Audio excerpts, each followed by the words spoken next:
So I'd like to welcome you all again and say thank you for taking time out of your busy schedules and on a cold Sunday morning and joining with us here as committed Jews committed to the future of Israel. Today, the World Zionist Congress, known as the Parliament of the Jewish People, meets every 5 years and was originally founded by Theodor Herzl and Max Nordau 123 years ago in Basel, Switzerland. Only 152 of the 525 delegates come from the U.S., and 29%. That is what this election is all about. And that is why the Congress is considered the Parliament of the Jewish people. Today, ZOA has mobilized a coalition of 27 organizations. It initiated the World Zionist Congress as anti-BDS policy. It continues to combat anti-Semitism.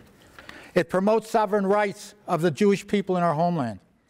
It promotes Jewish rights to live in Judea and the Shomron. It led the 23 effort to move the U.S. Embassy to Jerusalem. It continues to battle and defend a united Jerusalem. It protects college students and fought and won their protection under federal civil rights law Title VI. Defends, strengthens, and asserts the Jewish people's rights through education and active political and legal involvement.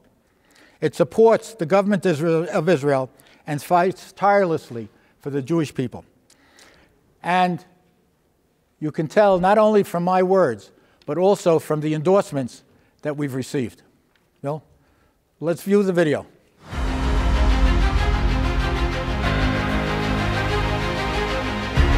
ו22 שנים חלפו מאז הוקם הארגון הציוני הראשון בארצות הברית, ה-ZOA. חברי ה-ZOA השתתפו בקונגרס הציוני הראשון ושמעו את הרצל קורא לזכותם של היהודים לשוב למולדתם ההיסטורית. מאז ועד היום פועל ה-ZOA ללא לאות למען עם ישראל וארץ ישראל. מאז, מדי 5 שנים נערך הקונגרס הציוני העולמי, המשמש כאספה הכללית של העם היהודי, בו מתקבלות החלטות על מדיניות, על ערכי הציונות ועל העברת המשאבים לחיזוקה. כל כך הרבה הושג מאז תחילתה של התנועה הציונית, אך לצערנו האיום נמשך. זכותו של העם היהודי ועצם הלגיטימיות של קיומה של מדינת ישראל נמצאים כיום תחת מתקפה מבפנים ומחוץ. ה-ZOA תחת הנהגתו רבת השנים של מורטון קליין עובדים יד ביד עם שותפיו הקואליציוניים. אנו מובילים את המאבק להגנה על העם היהודי, בקמפוס, ברחוב ובבתי הכנסת שלנו ובמוסדות השלטון. הקואליציה של ה-ZOA כוללת חברות מגוונות מקהילות אשכנזיות, ספרדיות, רוסיות, פרסיות וקהילות יהודיות שונות, שכולן פועלות יחד כדי להיאבק באנטישמיות ובכדי להטמיע ערכים ציוניים. האפשרות לשנות ולהשפיע תמונה בכל אחת ואחד מאיתנו. עכשיו זה הזמן להתאחד ולוודא כי הקונגרס הציוני מקבל את הכלים הנחוצים בכדי להתקדם לעבר עתיד אחר של הציונות. Please remember to vote to the Zionist Organization of America. Vote for ZOA. Remember to vote for the Zionist Organization of America. I'm calling upon you to vote for ZOA. Vote to the ZOA. Please remember to vote for ZOA to Morton Klein. Dear friends, please remember to vote ZOA. Vote for Zionist Organization of America. Vote for ZOA. ZOA, בחירות לקונגרס הציוני. בעיר האבות, קריית ארבע חברון, מהמקום שבו התחילו השורשים של עם ישראל, אני קורא לכם לסייע ולתמוך ב-ZOA. ZOA. Vote for the ZOA in the next election. בבקשה, please help ZOA. We need ZOA to be very strong. Vote in this coming election to the ZOA. I urge you to go and support the organization and vote. Please remember to vote for the Zionist Organization of America. I urge you to vote ZOA for the Zionist Congress. Please help ZOA to fight for the issues that matters to you. I call upon you to support the representatives of ZOA. Mark your calendars on January 21st.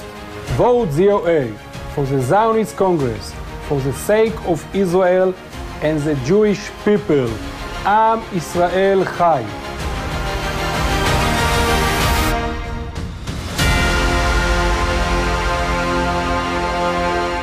Now, if that doesn't get you to vote for Slate 11, I don't know what will. Okay? We started out from just about half the politicians, half the leadership of Israel has recommended a vote for us. And there's another reason also. We are an organization that has encompassed under our coalition 27 diverse groups. The groups that are from the One Israel Fund to AFSI, and so many other groups across the spectrum, not just Datiyim, not just Chilonim, but a combination. And that's what makes us so exceptional. We reach out to every aspect of Israel's society. And also, the elections are similar to Israel. What happens is that there's a threshold that you have to reach in order to get a delegate. The smaller groups, if they get some votes, but not enough to get any delegates, those votes are lost. Those votes are lost to us. We have the ability of bringing in more votes, more delegates, and have more of a say. And that's why I urge you that if you haven't done so, before you leave this building, to please vote Slate 11 and the ZOA coalition. Thank you, everybody. I'd like to call upon our New York City Councilman, a dear friend, a tremendous advocate for our community, who's been there whenever it's needed. I just want to say one little story. One evening, one Motzi Shabbos, I was coming home from shul, and there was a couple of people standing around one of those sewers, manholes or whatever, and there was a little noise, a little cat's meowing. There's a little cat's meowing. And they were there trying to figure out a way of getting this cat out of the sewer ditch, okay? And nobody knew what to do. And I tried calling ASPCA, I tried calling the police, nobody showed up. Until guess what? I called Chaim Deutsch, okay? I said, I can't just go away from it, let this poor little kitten, go. And it turned out that he actually came, okay? And Motzi Shabbos, and he got the cops to come, and we were able to lift up the sewer cover, okay, this huge piece of iron, and we were able to rescue this little kitten. It had fallen between the bars, the metal bars that cover up these things. And I remember that. So from the big to the little, from the small to the large, he's there. He's been there for our community. I introduce to you our New York City Councilman, Chaim Deutsch. I want to thank you all for taking your time out on this Sunday, for being here today and supporting the ZOA, and also for your support to Israel. Israel is under attack each and every day. People, their lives are in jeopardy just by walking the streets, not knowing when the next attack will be happening. Here in New York City, it's very difficult to understand what Israelis go through each and every day unless you're living the lives of Israelis and the Jewish people in Israel. It wasn't only until most recently when we have seen the domestic terrorism that happened in Pittsburgh, and here in New York City we were only able to visualize of what happened in Pittsburgh, of the 11 people who were only praying in the synagogues and only to be slaughtered. And we were only able to visualize that and condemn those acts. And then when we heard what happened in Poway, we did the same thing. We visualized what happened in Poway, and we condemned those acts until things came closer to home here in New York City. We have seen what happened, and we have heard what happened, and then we have felt what occurred in Jersey City. And then we have felt what occurred in Monsey, New York, just miles away from New York City. Anti-Semitism is alive and well, not only here in New York City, across the world. As the chair of the Veterans Committee in the New York City Council, that is a committee I chose to be part of and to lead here in New York City, where I have oversight on the 210,000 New York City veterans. And I chose that committee for one simple reason back in 2017. My parents were Holocaust survivors. My father survived 3 concentration camps at a young age of 13. He survived Auschwitz, Mauthausen, and Gerzkirchen, and went on 2 death marches. And when you look at our military, on those veterans who put their lives on the line and went in and liberated tens of thousands of Jews, I felt it was my time to give back to those veterans who served our country. And we need to continue supporting the United States of America and having a voice, such as ZOA has here in the United States, in making sure and ensuring that the United States of America continues to support the state of Israel with the billions of dollars that Israel needs to defend themselves, whether it's with the Arrow 3, whether it's with the Iron Dome, or with David slings. Those equipments and those tools that Israel needs has saved thousands and thousands and thousands of lives. And we have to continue to being a voice. We have to have a voice, such as my colleagues, my friends like Dov Hikind, who is always outspoken, who always stands up for the state of Israel. There's not a second that goes by that you don't hear words out of Dov Hikind or Shani Hikind when it comes to supporting the state of Israel. Our state needs a voice. If things continue the way it is, if the trends of what you're seeing here in New York City continue, and if those trends continue in the United States of America, soon enough, we will all end up in the state of Israel. We have to ensure that the United States of America, those in Congress, support our state. And finally, I just want to say, the work that Ruben does here in New York City is a small fraction. When you look at this room here and you see that this room is full, we should have thousands of people here standing outside. There should be lines from here going outside. But reality is that when people keep to themselves and mind their own business and stay within their bubble, and when they don't face reality that not only is Israel under attack each and every day, but here the Jews in America are under attack each and every day. In 2019, we have seen a 26% increase of anti-Semitic hate crimes. In 2019 alone, we have seen 246 anti-Semitic hate crimes here in New York City. We have seen anywhere from domestic terrorism to people who are identifiably Jewish being attacked and assaulted on the streets. Where are our politicians? We have been sounding the alarm for the last 2 years when our politicians were saying it's nothing. It's a robbery, it's another attack, it's no big deal.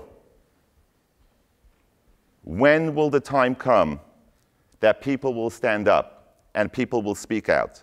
Over the last 12 hours, for those who have been monitoring the news, 2 New York City police officers have been shot at within the last 12 hours. Elected officials come out and condemn these acts. Condemning is not enough. We need to take action.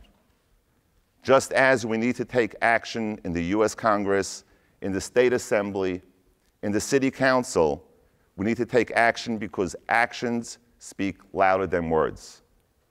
And thankfully, we have people such as my colleagues, those very few who stand up, who speak out, and who take action.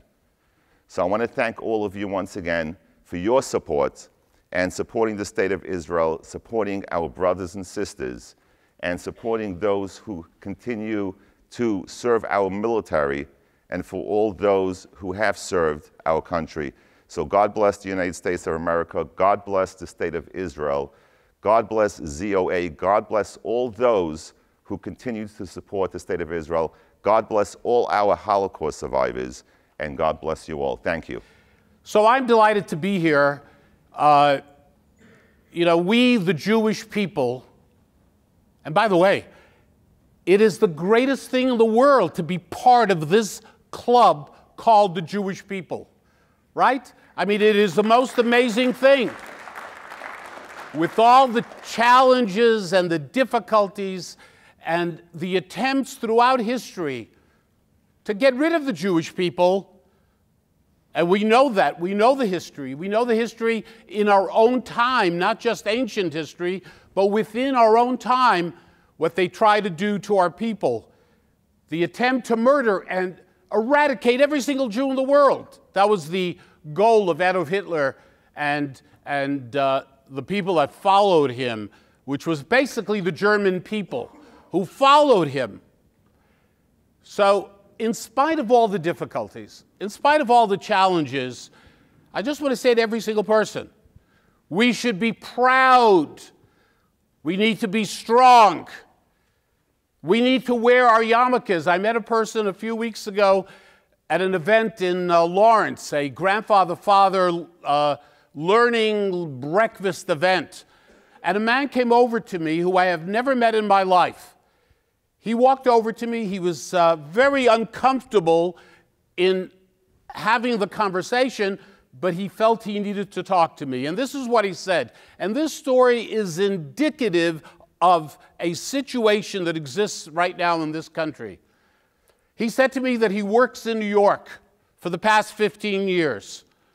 And as an Orthodox Jew who sends his kids to yeshiva, of course, he wears a yarmulke. And then he said to me, and he wanted to make sure that no one else would hear. And then he said to me, but yesterday, this was actually January 1st, he said, yesterday, when I went to work in Manhattan, it was the first time I took my yarmulke off because I was afraid. We are living in the greatest country in the world, the United States of America. We're living in a city like New York, with an incredible number of Jews. I don't know if it's 1 million, 1.5 million, 2 million. A Jew should be afraid to wear his yarmulke. A Jew should be afraid to have a Star of David. And by the way, for all the women and for men who wear necklaces, wear your Star of David with pride. Let everyone see who you are.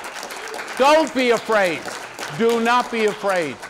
I remember a book written by Sartre in 1946, where he said, when a Jew takes off his yarmulke, it is the first victory for the anti-Semite.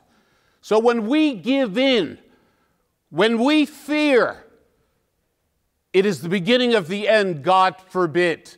You can't run away from who you are, and you shouldn't. Now, as Councilman Deutsch, who is one of the very, very few people, very few, I don't need my whole hand to count, maybe not even a half a hand, to count the people who stand up and speak out and are not afraid. But we are living through a period.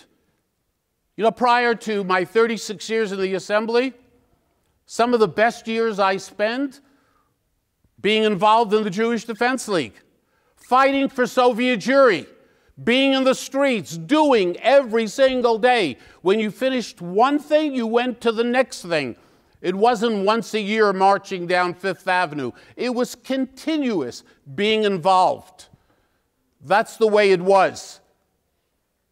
And we have a situation today, my 36 years in public office, yeah, there were incidents of anti-Semitism. I was out there in the street, spoke out, but it was very, very different from what confronts us right now. This is different, ladies and gentlemen. This is something that I have never seen before. This is something, when I think of my mother of blessed memory, who in 1944, she would tell the story, living in Czechoslovakia, getting along with her neighbors, great relationship with her non-Jewish neighbors. One day they came to the house and knocked on the door. And my mother and her mother and other members of the family's nephews and nieces were put on cattle cars and sent to Auschwitz. And the day they arrived in Auschwitz, you know what happened. If you were elderly, it was over. If you were young, it was over. You went straight to the gas chamber. One of the stories my mother told was her sister, who was on the platform, who said to the family, because my mother's mother was on that line that was going to the gas chamber or going somewhere not good. And my mother's sister said to the family right there and then, she said in Yiddish, "Mekenish lazen mamin gain allein." We can't let mother go alone, because she was young, she was going to be with the younger people, and my mother's sister went with her mother straight to the gas chamber. That is the reality we have to be aware of, that regular people, people who cared about their dogs when they came home from work, people who had children that they loved and hugged and kissed, people who had wives that they loved and grandmothers and grandfathers. During the day, they were busy murdering men, women, and children. Regular people. We're not talking about the leading Nazis, the names you're all familiar with. We're talking about ordinary Germans, ordinary Poles and Lithuanians and Ukrainians and so on and so forth, who took care of their pets. If their dog was not well, they took the dog to a vet.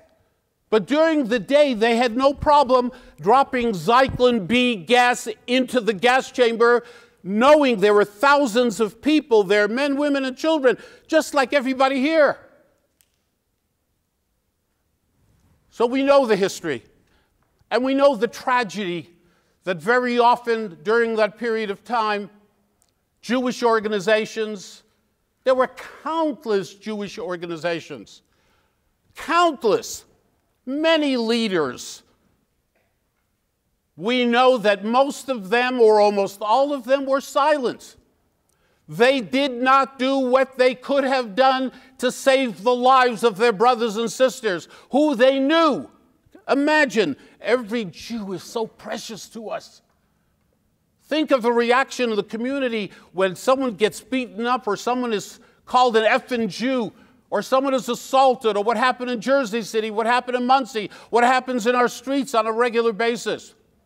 Every single day, 10,000, 15,000 Jews were murdered, and even more in 1944-45, when Hungarian Jews were brought to Auschwitz. The rush, the efficiency of Germany, of the Germans, to make sure that every single Jew was murdered.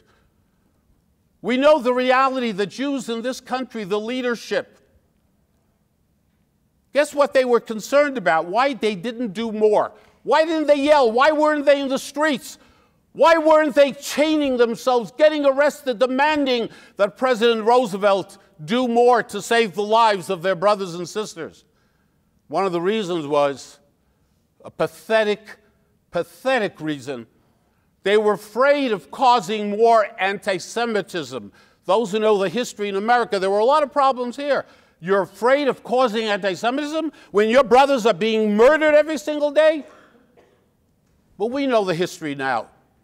We know that if you're depending on members of the United States Congress who happen to be Jewish, that they are going to save the day for us, that when things get rough and tough, like they are right now, that they will be there for us, they're going to fight for us, they're going to stand up for us, you already know the answer. You know it's not true. You've watched the past year with everything that has unfolded. Anti-Semitism that is out of control, not because I say it, because the FBI, the New York City Police Department, the ADL, we have never had anything like we have this past 12 months. I can tell you from my own experience, my entire life, being involved on behalf of the Jewish people. And the state of Israel, what an amazing country. Instead of the entire world looking at this nation, the people of Israel, the Jewish people, what an incredible country surrounded by enemies, who have always wanted to destroy the state of Israel, with Iran that openly talks about eradicating the state of Israel, a state that is growing, developing. Let me tell you how things are going so well. You know, I go to Israel a lot. The shekel in Israel is so strong, I'm not getting enough shekels for my dollar, Reuben. What am I going to do? It's amazing. It's absolutely amazing. So, ladies and gentlemen, we have an opportunity. Right now in this synagogue, Reuben, you put together an amazing event. You have an army of people here. Each person here can vote. You have at least 2 or 3 members of your family. If you have at least 1 friend or 2 or 3 that may not be into all of this, thousands of people can be registered in the next 3-4 hours if you will do the right thing. This is an opportunity. We work closely with the World Zionist organization to fight anti-Semitism, and we're going to be doing more. And of course, ZOA is one of the only organizations that actually stands up, speaks out, that is different from all the others who are more interested in being politically correct than doing the right thing for the Jewish people. So God bless Reuben, the ZOA, for what they do.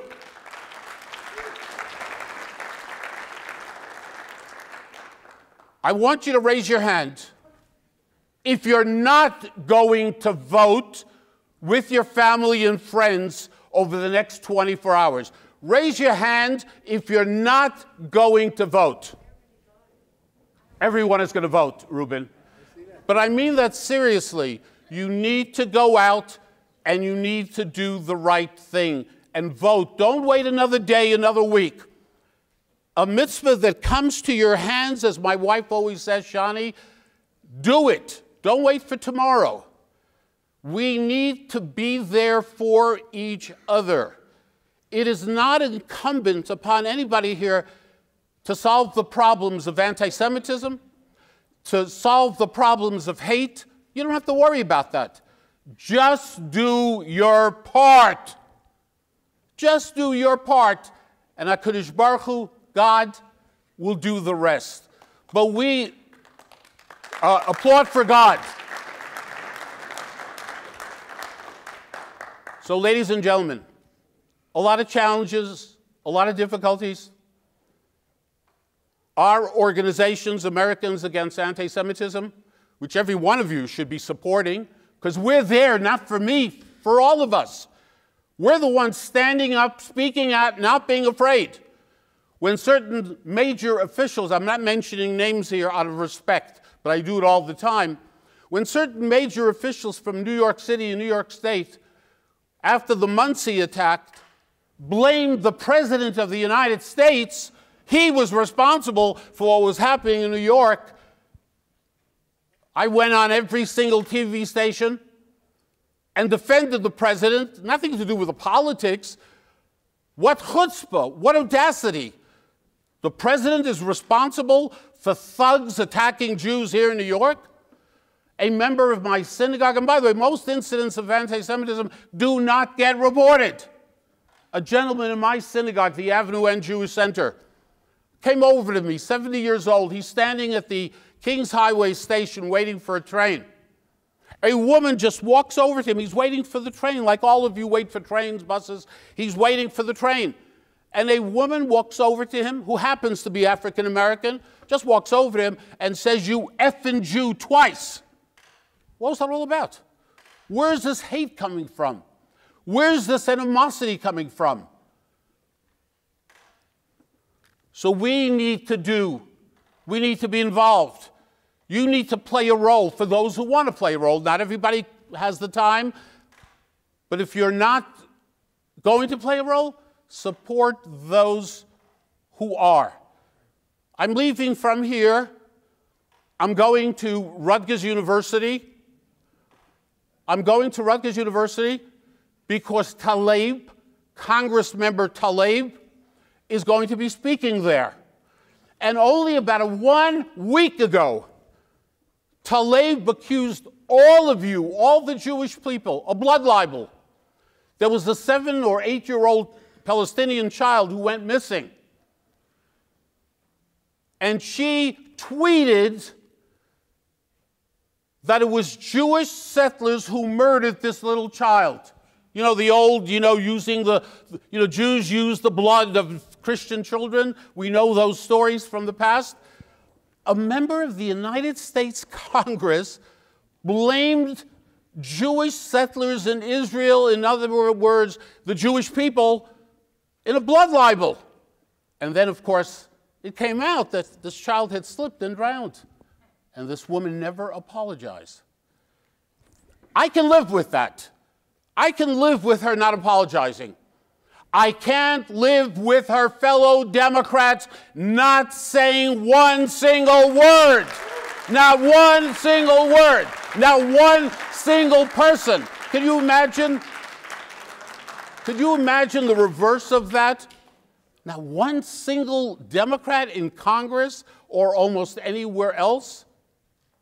A blood libel? What does it take, ladies and gentlemen? So I'm delighted to be here with you. I'm delighted to be in a room full of Jews who care and love the Jewish people and love the state of Israel, the people of Israel. But it doesn't mean anything if you don't vote.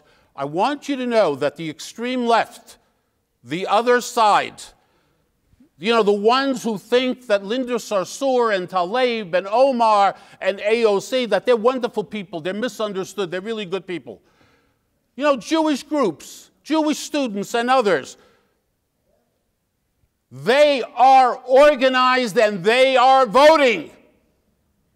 God forbid that we should not be successful. So each and every one of you, you go out to vote, your family, hubbies, husband, wife, grandparents, children who can vote, friends, neighbors. Let me tell you something, your life depends on it. And vote, of course, the ZOA slate. God bless each and every one of you. Thank you.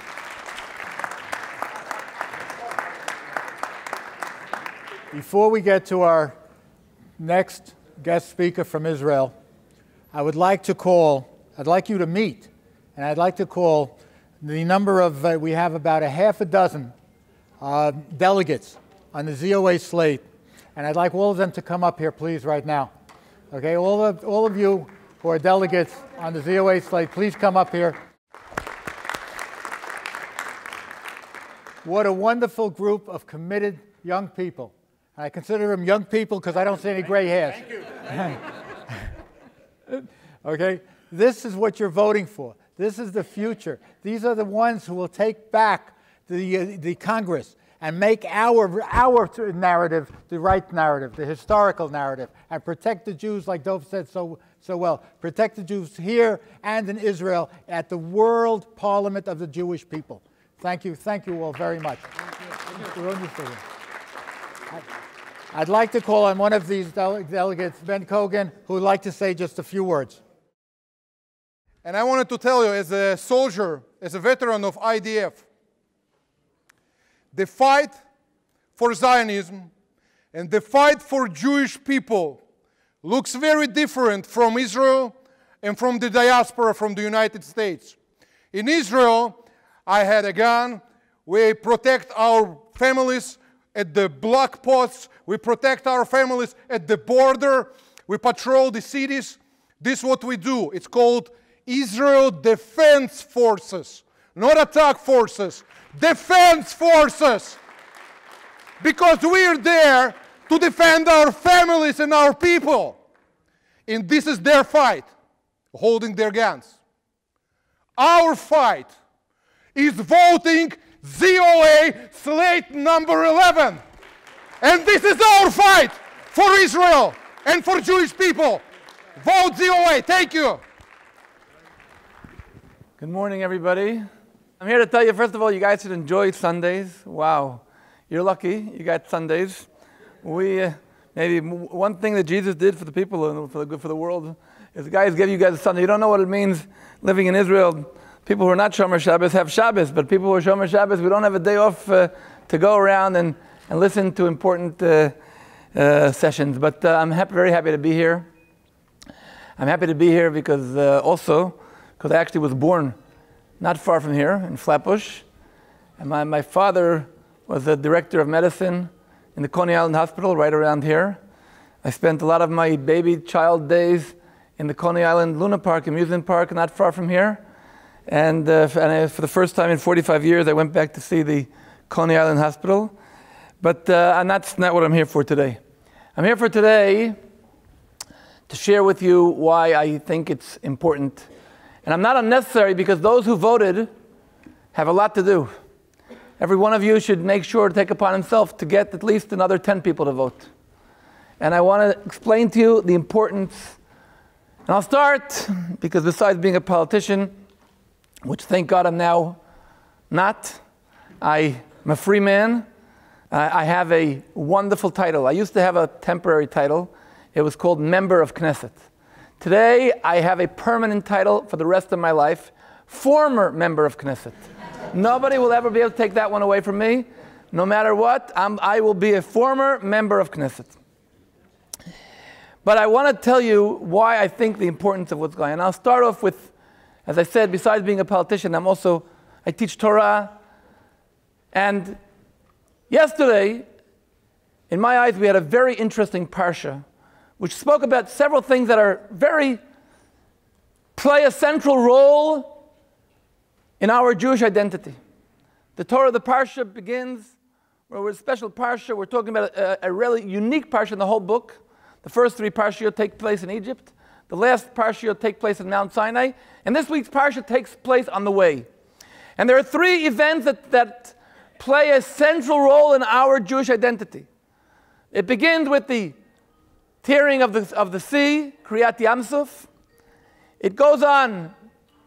The second event is the Shirat Hayam, which concludes with Tevi'emo v'tita'emo. God will bring us and plant us Behar Nachlatcha, in the mountain of your heritage. Mikdash Adonai Kol Yadecha, your holy temple. Adonai Yimloch L'olam V'ed. And it concludes with the battle against Amalek. And I skipped also, of course, the coming down of the man. But I want to compare the beginning of the parsha and the end of the parsha, 2 battles. In one of they're totally different battles. One of them is the battle against Egypt, who's enslaved us for several centuries, threw our babies into the ocean, into the sea, were cruel to us. And the other one is Amalek, who apparently came and attacked us and took advantage of a few of our weak people there. And it's quite interesting. Against the Egyptians, it says, you're not allowed to hate an Egyptian because we were their guests for many, many years. But Amalek, we have to hate him. We have to fight him forever and ever and ever. Mitachat hashamayim, throughout the entire world. Midor, dor, throughout all generations. What's the difference? Why Amalek do we have to fight and hate eternally, and the Egyptians not? And I think it's a very important message. The difference between those 2 battles. The battle against the Egyptians, it says God fought. Hashem yilachem lachem. The battle against Amalek, we were supposed to fight. Machar tzev hilachem. The battle against the Egyptians took place at night. The battle against Amalek took place in day. Machar anochi nitzav. The battle against the Egyptians, the Israelis were yelling and crying and mad. And Hashem said, don't have to cry, go ahead. And the battle is against Amalek. There's Am Yisrael doesn't speak at all. And I think there's a major difference. And the major difference is the Egyptians, even though it was a lot of excuses, they had some kind of reasoning. They were afraid that the Jews would come up against them from inside. They wanted, maybe they had even economical benefits. And maybe when we ran away, we actually teased them. We told them we were coming back, and they ran after us. Amalek had no reason in the world to hate us. We weren't close to them. They came from far. They lived in the Negev. They had to cross the entire Sinai Peninsula.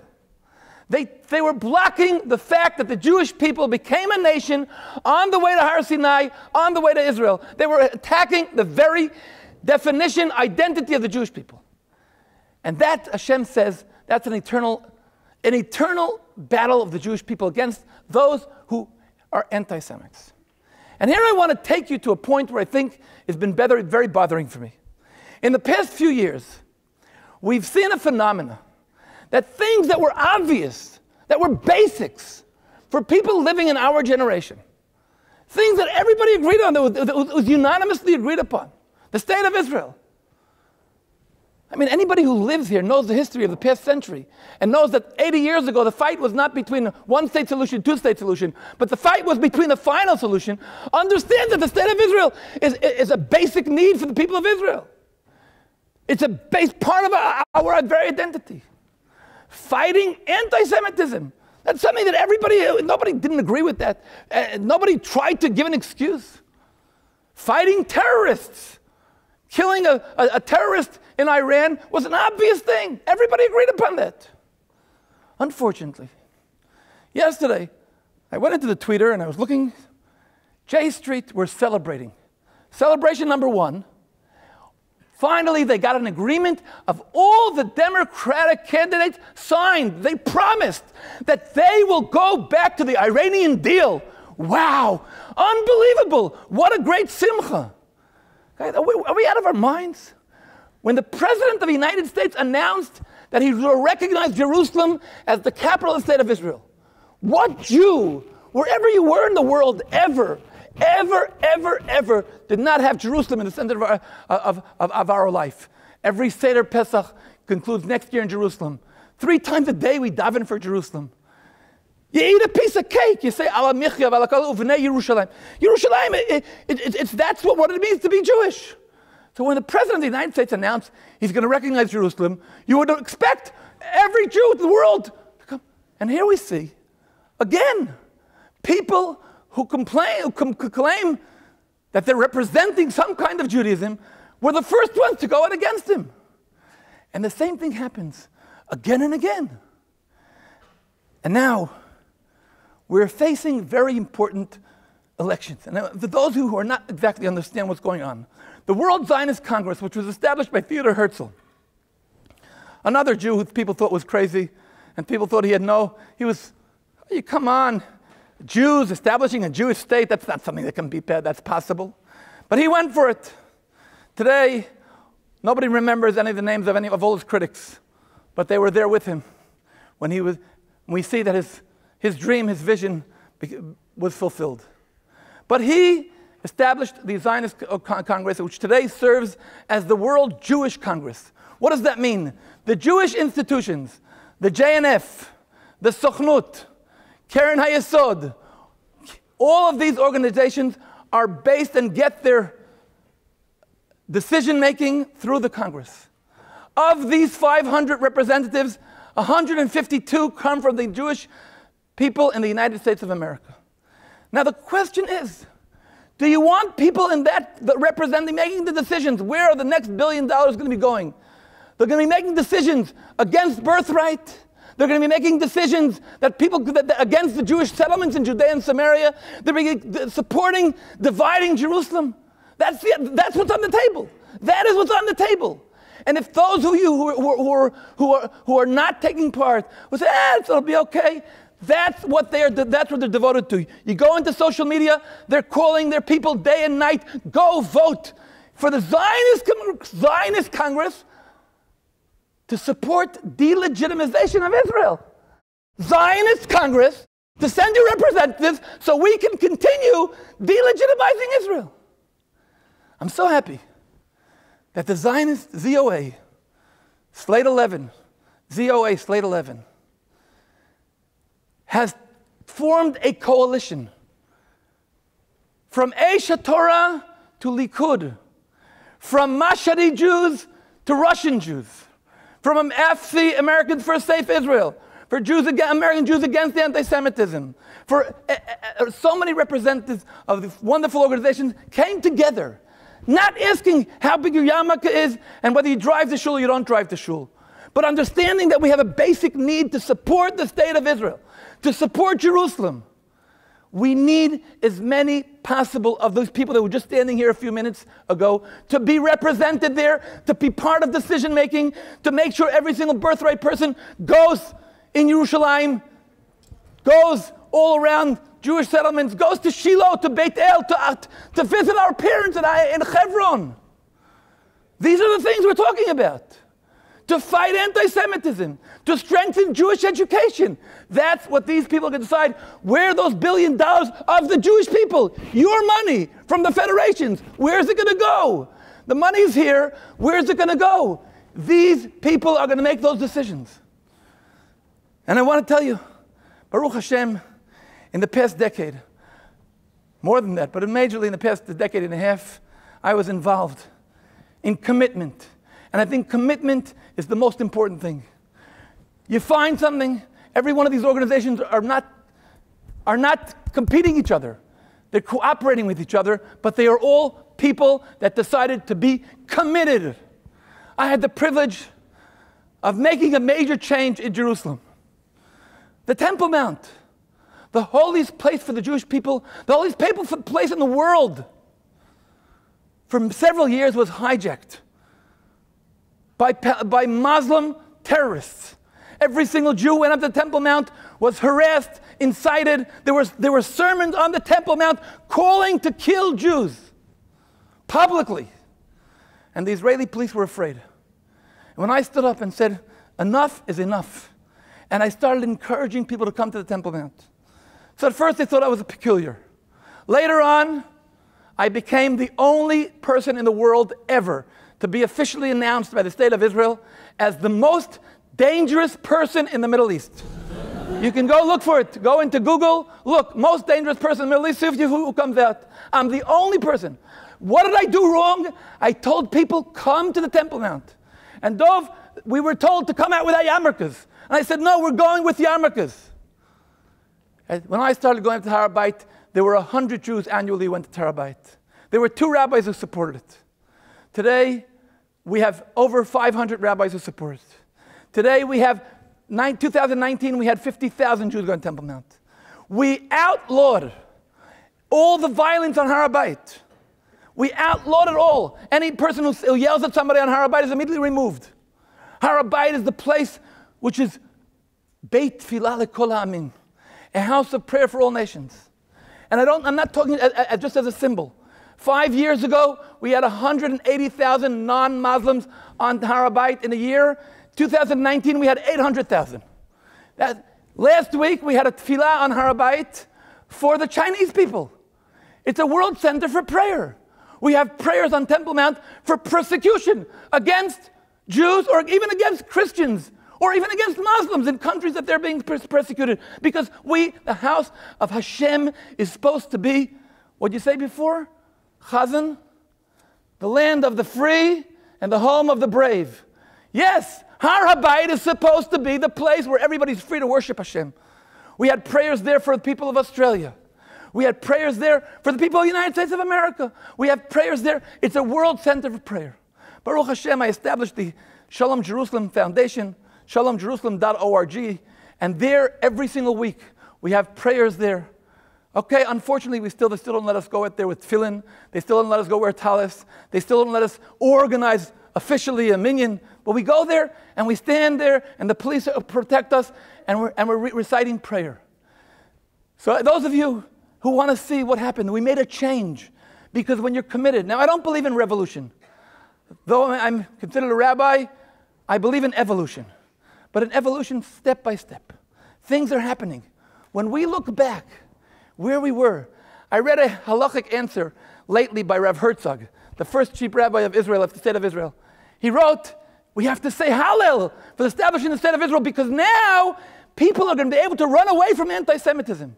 He didn't dream that we would reach a point where the state of Israel would be a modern state, would be exporting $120 billion to the world, would be saving famine in Africa, earthquakes in Haiti, turning seawater into drinking water, exporting natural gas. He didn't dream of it. These are miracles that happen every single day. but they're initiated by people who are taking responsibility, who are committed to making changes. And back to where we're talking again. Yes, we need all these things. There are so many missions. There are so many assignments for the people of Israel.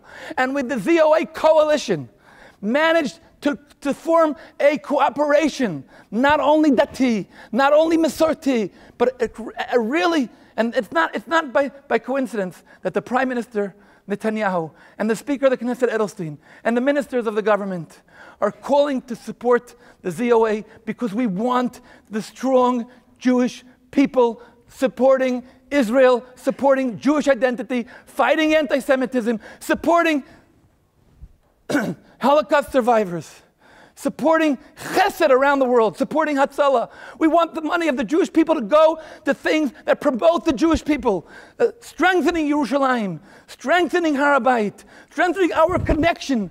We're now working on next year. We're working on a international Tanakh conference next January in Yerushalayim. All part of my activity of shalomjerusalem.org. Everybody can choose which way he wants to go.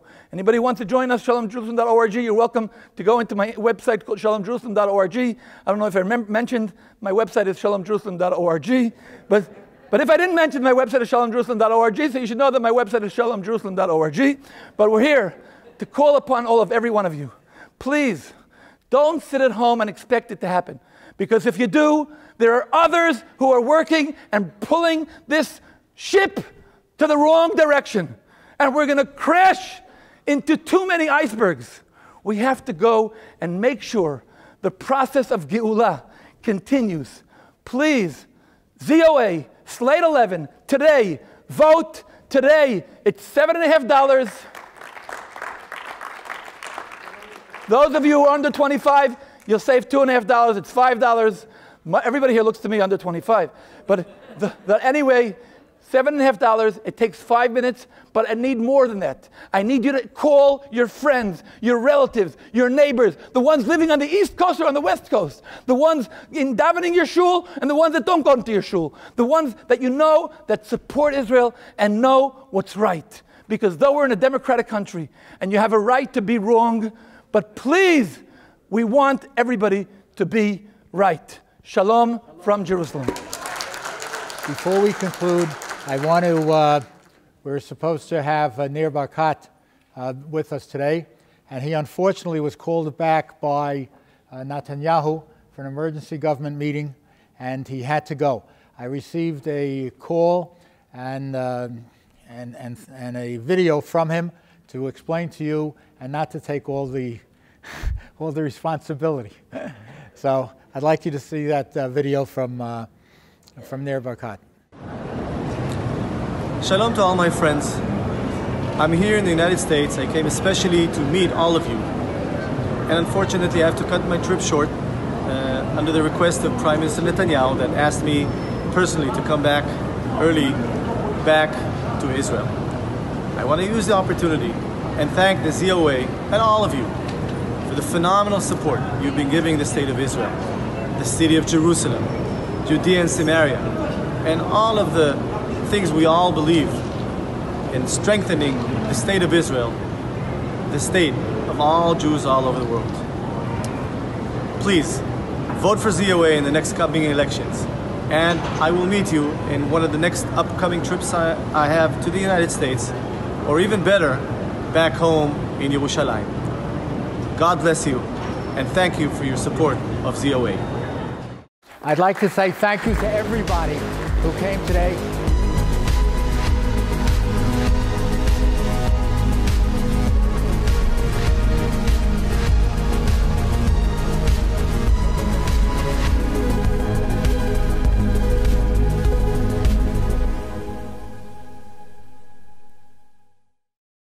We would be pleased to send a complimentary DVD of this program to anyone who wishes to support JBS with a tax-deductible gift of $36, double chai or more. Simply visit the JBS website at jbstv.org and click on the Donate button to make a donation by PayPal or your credit card. And please, indicate the program for which you would like a DVD. Or you can send your tax-deductible check to JBS, P.O. Box 180, Riverdale Station, Bronx, New York, 10471. And again, please remember to indicate which program you would like to receive with our compliments. And we thank you for your kind support.